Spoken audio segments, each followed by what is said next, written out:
দেখবেন কিছু লোক নির্বাচন আসলে খুব আল্লাহওয়ালা হয়ে যায়। তখন দেখবেন মাথার মধ্যে হেজাব লাগায়, পাঞ্জাবি লাগায়, আল্লাহওয়ালা হয়ে যায়। নির্বাচনও নাই, এরপরে আল্লাহর কথাও নাই। আছে না নাই? না, এরকম হওয়া যাবে না। সব সময় আমরা আল্লাহরে ডাকবো, বিপদে আপদে সব সময় ভরসা রাখবো আমরা একজনের উপর। আওয়াজ করে বলেন, তিনি কে? এ কথায় আল্লাহ তাআলা আমাদের চোখে আঙ্গুল দিয়ে জানিয়ে দিলেন, ফাইদা রাকিবু ফিল ফুলকি দাআউল্লাহ মুখলিসিনা লাহুদ্দিন ফালাম্মা নাজ্জাহুম ইলাল বাররি ইযা হুম ইউশরিকুন। আল্লাহ বলে, একদল লোক আছে, তারা যখন নৌযানে চড়ে, জলযানে চড়ে, সাগরের মধ্যে যখন জাহাজে চড়ে, লঞ্চে চড়ে, তারা যখন তুফানের সম্মুখীন হয়, তখন তারা আল্লাহরে বড্ড বেশি ডাকে, একান্ত ভাবে ডাকে, বিশুদ্ধ চিত্তে ডাকে। আবার তুফান থেকে তাদেরকে সেফ জোনে নিয়ে, নিরাপদ জোনে নিয়ে যখন বন্দরে আমি আল্লাহ তাদেরকে ভিড়িয়ে দেই, ওই লোকগুলো আবার আমি আল্লাহর সাথে শিরিক করে। এরকম আছে না নাই? জাহাজে উঠছে, সাগরের মাঝখানে তুফান, ওই সময় দেখবেন আল্লাহ কারে কয়। এই কথা তো আপনাদেরকে বোঝানো সহজ, আপনারা তো নদীর দেশের মানুষ। লঞ্চে চড়েন নাই কারা কারা দেখি? লঞ্চে চড়ছেন? হ্যাঁ, লঞ্চে চড়ে নাই এরকম একজনও নাই এখানে। আচ্ছা, লঞ্চে উঠছেন কে কে দেখি? মাশাআল্লাহ, মাশাআল্লাহ, মাশাআল্লাহ। ঠিক আছে, আপনাদের বোঝানো সহজ। আচ্ছা, লঞ্চে উঠে তুফানের সম্মুখীন হয়েছেন, জলোচ্ছ্বাস সবাই? মাশাআল্লাহ। তো এই ওয়াজ তো আপনাদের মুখস্থ, ঠিক কিনা বলেন? আমার বলার দরকার নাই, বলেন। মাঝ নদী, তুফান, জলোচ্ছ্বাস, জলের মধ্যে উচ্ছ্বাস, ঢেউ, টর্নেডো, সাইক্লোন, মেঘের ঘনঘটা, পরিবেশ ঘুটঘুটে অন্ধকার, লঞ্চ একবার এদিকে আরেকবার ওইদিকে, ভিতরে কি অবস্থা হয় বলেন তো? হ্যাঁ, তখন মুসলিমও আল্লাহর ডাকে, হিন্দু আল্লাহর ডাকে, ঠিক কিনা বলেন? আস্তিক আল্লাহর ডাকে, নাস্তিক আল্লাহর ডাকে, ঠিক কিনা? লঞ্চের ভেতর, স্টিমারের ভেতর কান্নারে রোল পড়ে যায়, চিৎকারের রোল পড়ে যায়, সবার মুখ দিয়ে শুধু একটা আওয়াজ, লা ইলাহা লা ইলাহা লা ইলাহা সুবহানাল্লাহ আলহামদুলিল্লাহ লা ইলাহা।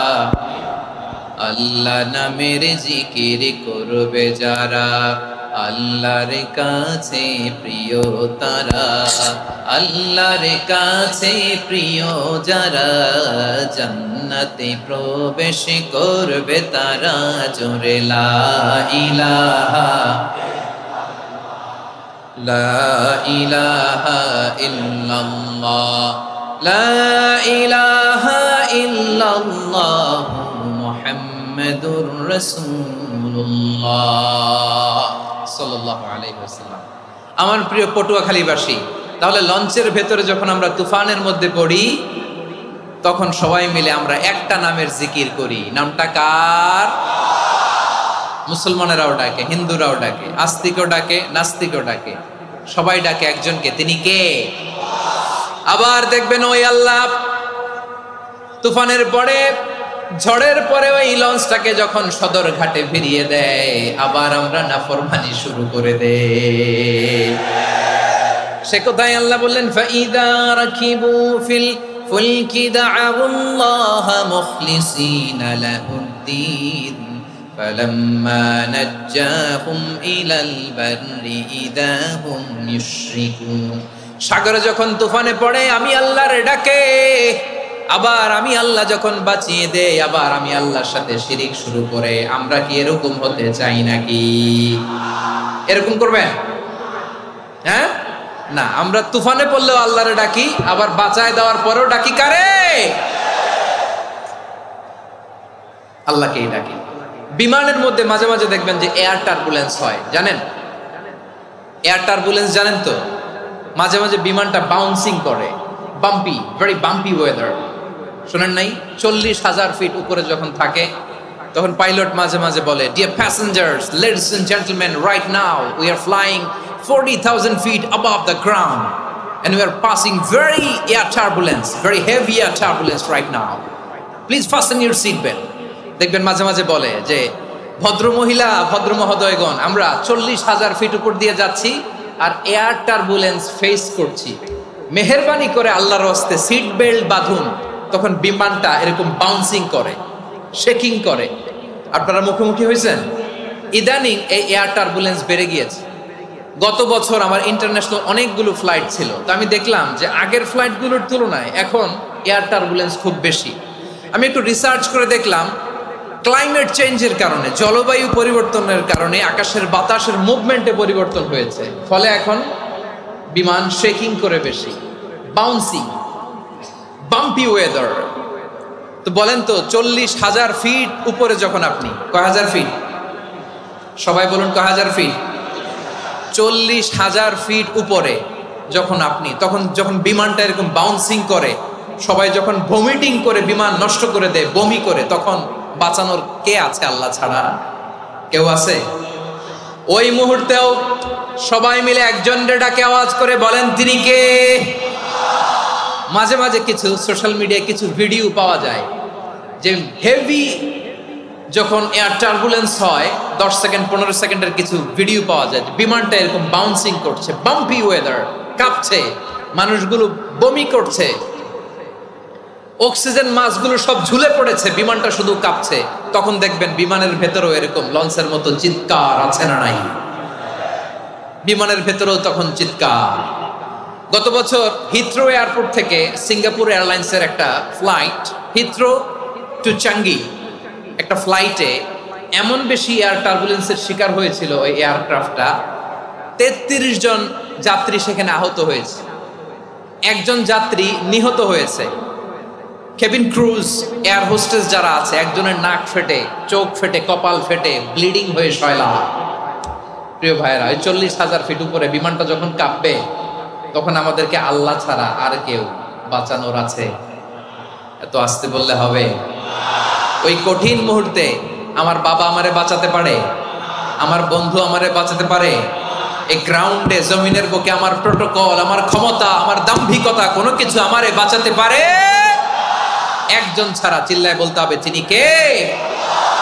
সে আল্লাহ বললেন, গোলাম, আমি বিপদের সময় ঠিকই তোমাদের বাঁচিয়ে দেই। ওই বিমানের ভেতরে 40,000 ফিট উপরে যখন তোমরা এয়ার টার্বুলেন্সের শিকার হও, তখন নাস্তিকও আল্লাহরে ডাকে, হিন্দু আল্লাহরে ডাকে। জোরে বলেন ঠিক কিনা? আবার বিমানটা যখন শান্ত হয়ে যায়, একটু পরেই বিমানের স্ক্রিনের মধ্যে হিন্দি সিনেমা খোঁজে। বিমানের স্ক্রিনে কিন্তু বিশাল ওখানে আফলাম, ফিল্মের একেবারে বোঝাই করা। বিমানটা শান্ত হলে আবার হিন্দি সিনেমা দেখা শুরু করে। একটু আগে ডাকছিল কারে? কারে? দেখবেন বাংলাদেশে আমাদের ক্রিকেটাররা যখন অন্য কোনো দেশের সাথে খেলে, অনেক সময় এমন হয়, বল বাকি একটা, রান দরকার 6টা। বল বাকি কয়টা? পটুয়াখালী বোঝে নাই বোধহয়। বল বাকি কয়টা? রান দরকার। আপনি দেখবেন ক্যামেরাম্যান তখন গ্যালারিতে খালি দেখায় দর্শকদের যে কি অস্থিরতা। হিপ হপ স্টাইলের মেয়েটা, যে মেয়েটার ওড়না এতক্ষণ ছিল গলায়, এতক্ষণ কই ছিল, ওই মেয়েটা দেখবেন ওড়নাটা টেনে মাথায় দিয়ে এরকম মুনাজাত ধরতেছে, আল্লাহ আল্লাহ, একটা সক্কা, আল্লাহ আল্লাহ, আমার লাল সবুজের পতাকারে তুমি অপমানিত কইরো না আল্লাহ, ইন্ডিয়ার সাথে আমাদের খেলা, আল্লাহ আল্লাহ, একটা ছক্কা, একটা। পুরো খেলা জুড়ে এই মেয়ের ওড়না ছিল গলায়, কিন্তু যখন 1 বলে 6 রান দরকার, ওড়না চলে আসছে কোথায়? মাথায়। আবার মুনাজাত আছে না নাই? ঠিকই বাংলাদেশের দামাল ছেলে এমন এক শট মারলো, বল চলে গেল স্টেডিয়ামের বাইরে, ছক্কা, জিতে গেলাম আমরা। পুরো স্টেডিয়াম জুড়ে চিৎকার, হই হুল্লোড়, মৌজ মাস্তি।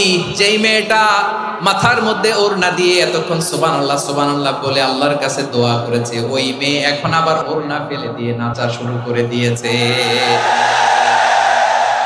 তাহলে আল্লাহর ভয়, আল্লাহর প্রতি আস্থা, বিশ্বাস, ভালোবাসা, এটা কি ক্ষণিকের জন্য? মানে আমার যখন লাগবে তখন আল্লাহরে ইউজ করবো নাকি? হ্যাঁ, বিপদে আপদে, সুখের সময় দুঃখের সময়, সচ্ছল অসচ্ছল অবস্থায় বিশ্বাসীরা ভরসা রাখে একজনের উপর। চিৎকার করে বলো পটুয়াখালী তিনি কে?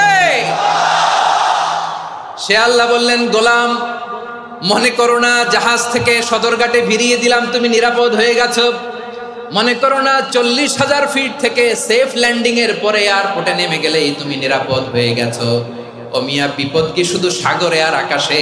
ঘরের বিপদও, ঘরের ভেতরও বিপদ আসতে পারে কি পারে না? এজন্য সূরা মুলক আল্লাহ বললেন, আমিনতুম মান ফিস সামাই আন ইয়াখসিফা বিকুমুল আরদা ফাইদা হিয়া তামুর। তোমরা কি ভাবছো তোমরা নিরাপদ? সাগরের মধ্যে তুফান, আল্লাহ আল্লাহ ডাকলাম, সদরঘাটে যেয়ে পড়ছে, পয়সা গেছেন তো আপনি। আর পাবে আপনারে আল্লাহ? আল্লাহরে তো সাগরের মাঝখানে তো আল্লাহ আপনারে পাইছিল, আর তো পাবে না। আর পাবে আপনারে? আর আল্লাহ ধরতে পারবে আপনারে? ঘরের ভেতরও বিপদ দিয়ে আটকাতে পারে কে? 5 স্টার 7 স্টার হোটেলের ভেতরও আমাকে বিপদের মধ্যে ফেলে দিতে পারেন কে? আল্লাহ বললেন, তোমরা কি ভেবেছো তোমরা নিরাপদ? আমি চাইলে ল্যান্ডস্লাইডস, ভূমি ধস দিয়ে 1 লক্ষ এক মুহূর্তে নিয়ে যেতে পারি। এক সুনামি দিয়ে থাপ্পড় মেরে 3 লক্ষ সাগরের ভেতরে ঢুকায় দিতে পারি। 1 সেকেন্ডও লাগে না আমার। أم أمنتم من في السماء أن يرسل عليكم حاصبا فستعلمون كيف نذير। আল্লাহ চাইলে আকাশ থেকে পাথর বৃষ্টি নাজিল করতে পারেন কি পারেন না? এই মুহূর্তে এখানে ভূমিকম্প দিতে পারেন কি পারেন না? আচ্ছা, ভূমিকম্প যখন হয় আমাদের কারো হুঁশ থাকে? আপনি মনে করছেন আমরা সাধারণ মানুষ, আমরা দৌড় দেই, আর প্রেসিডেন্ট প্রধানমন্ত্রী ওনারা বুঝি খাটে শুয়ে থাকে? কথা বুঝে নাই বোধহয়। ভূমিকম্প, আর্থকোয়েক যদি হয়, বাঁচার জন্য আমরা কি করি? হয় খাটের তলায়, ডাইনিং টেবিলের নিচে, উপরে শক্ত কিছু আছে এটার নিচে, অথবা ঘর থইয়া দেও দৌড়। তো প্রধানমন্ত্রী উনি কি করে? প্রেসিডেন্ট উনি কি করে? হ্যাঁ, উনি খাটের মধ্যে যে শুয়ে থাকে নাকি? উনিও দৌড়, সাধারণ মানুষও দৌড়, প্রধানমন্ত্রীও দৌড়, বাড়িওয়ালাও দৌড়, ভাড়াটিয়াও দৌড়, সবাই দৌড়। নাকি ভাড়াটিয়ারা বাড়ি থইয়া দৌড়, বাড়িওয়ালারা আর বেরোয় না? এরকম না। তাহলে যে কোনো মুহূর্তে ভূমিকম্প দিয়ে নাস্তানাবুদ করতে পারে কে? আমার প্রিয় ভাইয়েরা, আমরা নিরাপদ নই, আমরা তার দয়ায় বেঁচে আছি। কার দয়ায়? এজন্য আল্লাহ বললেন, গোলাম যে কোনো মুহূর্তে বিপদ দিয়ে তোমাদেরকে নাস্তানাবুদ করতে পারি। বিশ্বাসী বলে যদি নিজেকে দাবি করো, সব সময় ডাকতে হবে একজন সত্তাকে। বলেন তিনি কে? এই কথা ক্লিয়ার? এই সবগুলো উদাহরণ শেষে সবার কাছে ক্লিয়ার হয়েছে না যে বিপদ থেকে, আপদ থেকে, পরীক্ষা থেকে, ক্যালামিটি থেকে আমাদেরকে কেউ বাঁচাতে পারে না একজন সত্তা ছাড়া। আবারও বলেন তো তিনি কে? ক্লিয়ার? হ্যাঁ, সবাই বুঝতে পারছেন? আচ্ছা, এবার আমরা দেখি বিষ্ণু ঈসা ইসলামের জীবনে বিপদ আপদ ছিল কিনা। উনি বিপদ আসলে কিভাবে ডিল করতেন, বিপদ আসলে কোন দোয়া পড়তে হয়, কিভাবে ফরিয়াদের হাত উত্তোলন করতে হয়, কিভাবে রবের দরবারে নতজানু হয়ে ফরিয়াদ করতে হয়, এটা জানার দরকার আছে না নাই? আসুন আমরা বিষ্ণুনবীর জীবনী থেকে দেখি বিপদ আসলে উনি কি করতেন। বিপদ আসলেই প্রথমে বিষ্ণু ঈসা ইসলাম একটা দোয়া পড়তেন। কি পড়তেন? তিনি পড়তেন, ইন্না লিল্লাহি ওয়া ইন্না ইলাইহি রাজিউন। নিশ্চয় আমরা আল্লাহর জন্য, নিশ্চয় আমরা কার দিকে ফিরবো ভাই? আবার কার দিকে ফিরবো? আওয়াজ করে বলুন তো, আমরা এসেছি কার কাছ থেকে, আবারও ফিরে যাব কার কাছে? এজন্য বিষ্ণুই পড়ছেন, ইন্না লিল্লাহি ওয়া ইন্না ইলাইহি রাজিউন। নিশ্চয় আল্লাহর জন্য, ওই আল্লাহর দিকেই আমরা ফিরে যাব। তারপরে বিষ্ণুই পড়তেন, আল্লাহুম্মা আজুরনি ফি মুসিবাতি ওয়াখলুফ লি খায়রাম মিনহা। একসাথে প্রথমে পড়তেন ইন্না লিল্লাহি ওয়া ইন্না ইলাইহি রাজিউন, তারপর পরে পড়তেন আল্লাহুম্মা আজুরনি ফি মুসিবাতি ওয়াখলুফ লি খায়রাম মিনহা। মানে আল্লাহ, এই যে আমি বিপদে ধৈর্য ধারণ করলাম, এটার সব তুমি আমারে দাও, আর যেটা হারালাম এর চেয়ে ভালো কিছু দিয়ে মেকআপ করে দিও, ভালো কিছু দিয়ে বদল করে দিও। সুবহানাল্লাহ পড়েন। তাহলে বিপদ আসলে আমরা কি পড়ব? কথা বলেন।